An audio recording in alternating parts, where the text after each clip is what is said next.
My dad was born a few hours out of Jerusalem. My mom was born in Utah. So both places where Jesus got resurrected. Now, my great-grandma was born in Bethlehem. And I tell people this, they're like, oh, Bethlehem, Pennsylvania? I'm like, yeah, that's the one. She was Amish. She grew up in the Holy Land next to Scranton. She knew the three wise men from Dunder Mifflin. Come on! The birthplace of our Savior, Bethlehem, PA. No, everybody knows Bethlehem, birthplace of Jesus, the Savior of most people in this country. Yet if you ask most people in this country to point it out on a map, they're pointing to Pennsylvania. That's a problem. But it's not our fault. It's a very difficult geopolitical question. I had to look it up just for this joke. Yeah. My niece asked me over Christmas. My niece is 5 years old. She said, where's Jesus from? I was like, Bethlehem. Nailed it. Right? She was like, where's Bethlehem? I was like, oh, shit. Here we go. I got to give her the simplest answer you can, a 5-year-old, but I also got to keep it real, you know? So I was like, okay. Well, technically, Bethlehem is in Palestine. But America, we don't recognize Palestine as a country, so technically it's in the Palestinian territories, specifically the West Bank, not the Gaza Strip. It was part of Israel, but they handed it over to the Palestinian National Authority in 1995 under the interim agreement of Subpoint 5, Section 2 of the UN resolution at the Oslo Accords. Thanks, Bill Clinton. This was pre-Monica, never mind. Of course, before that, it was British Mandate Palestine, and before that, the Ottoman Empire, and before that, a conquest during the Crusades, and before that, another conquest, and before that, another conquest, before that, another conquest. Wild times back then. People were crazy. Before that, the Roman Empire, because it was the law. Before that, Judea. Shout out to my Zionists. Before that, the Canaanites. Yes, we Canaanites is what they did not say. I made that up. Before that, random tribes from Africa. Black Lives Matter. And before that, it was the dinosaurs, if you believe in those. Did they teach you those? They did. And of course, before all of that, it was just lots and lots and lots of rocks, which, as we know, belong to the Palestinians.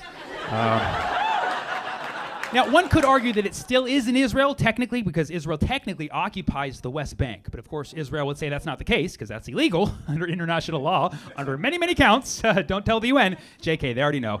Oh my God, it's a mess. Everybody knows. Literally everybody knows, except most of the people in the country that could actually vote to stop it. God bless Pennsylvania. Merry Christmas. And that was the answer that I gave her in about 90 seconds flat, if you ever wanted to know where Bethlehem is. And I think she liked it. Because she immediately responded with, is Santa Claus real? I said 100% Santa Claus is real. We definitely recognize Santa Claus.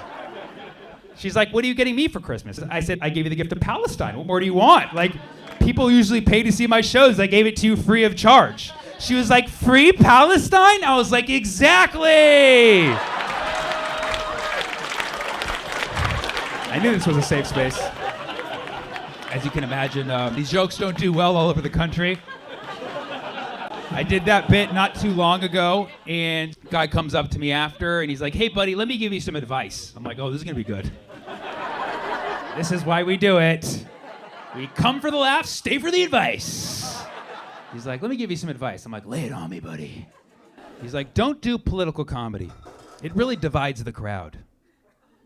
I was like, wow.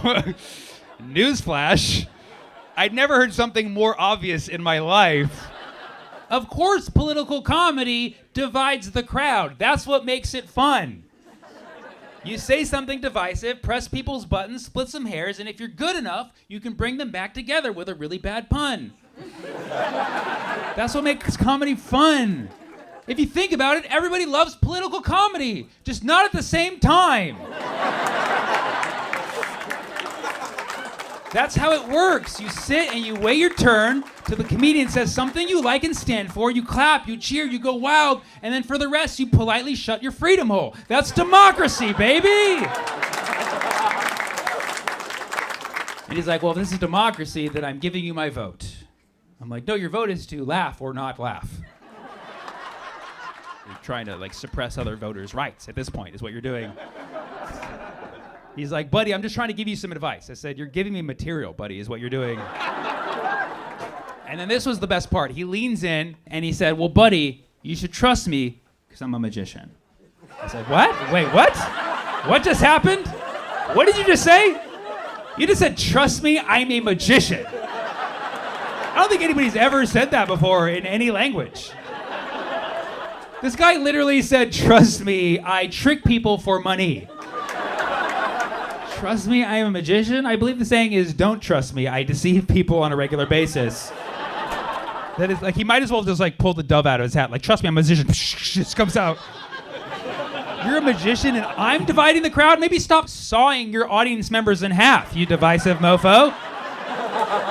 Political comedy is fun because you divide the crowd, and then if you're good enough, you can undivide them. He's like, how do you undivide a crowd? I'm like, trust me, I'm a math comic. You split a crowd apart, and if you're funny enough, you can bring them back together. And he's like, do you really believe that? I was like, do you believe in magic? Shooby-dooby-doo, wap, wap, wap, wap, wap, wap, free Palestine.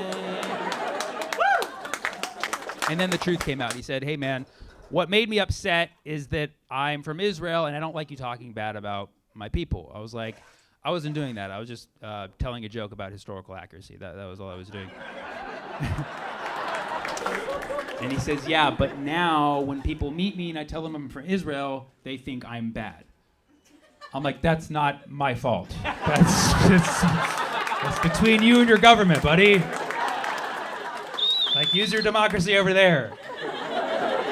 And like, I get it, you want to critique someone's comedy, but it's like, you know, this is the country that I live in. Like, I would never go to Iraq, go to an Iraqi comedy club, see an Iraqi comedian on stage, be like, you know, America, this freedom you gave us looks a lot like bombs.